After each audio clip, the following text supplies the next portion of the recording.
ধুনীয়া কপাৰ বেজৰ জুৱেলাৰী হয়, গ'ল্ড পলিচ কৰা আছে, ষ্ট'ন ৱৰ্ক কৰা আছে, খুব ধুনীয়া হ'ব দেখিবলৈ কেমেৰাতকৈ বহুত বেছি ধুনীয়া হয়। কপাৰ বেজ গ'ল্ড পলিচৰ হয় আৰু ষ্ট'ন ৱৰ্ক কৰা আছে, যথেষ্ট ধুনীয়া এটা নেকলেছ।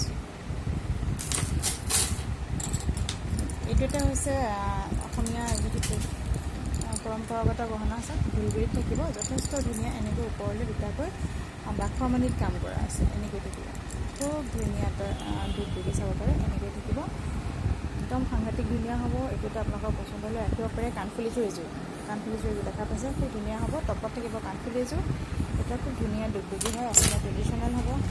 আৰু এটা থাকিব পাট টুকটুকি, এইটোও যথেষ্ট ধুনীয়া হ'ব। এইটো এনেকৈ থাকিব,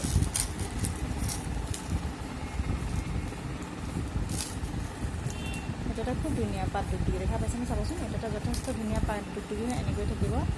আৰু ৰেড এণ্ড ব্লেকত আছে, ষ্ট'ন ৱৰ্ক কৰা আছে, খুব ধুনীয়া হ'ব।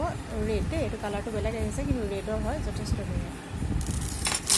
আৰু কাণফুলিযোৰ এনেকৈ থাকিব, এইযোৰ থাকিব ইয়াৰ কাণফুলি, খুব ধুনীয়া হ'ব। এনেকৈ থাকিব কাণফুলিযোৰ।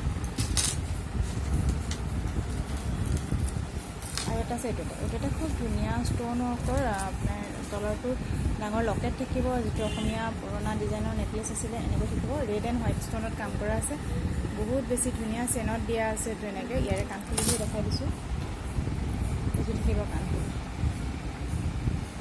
কাণফুলি, খুব ধুনীয়া।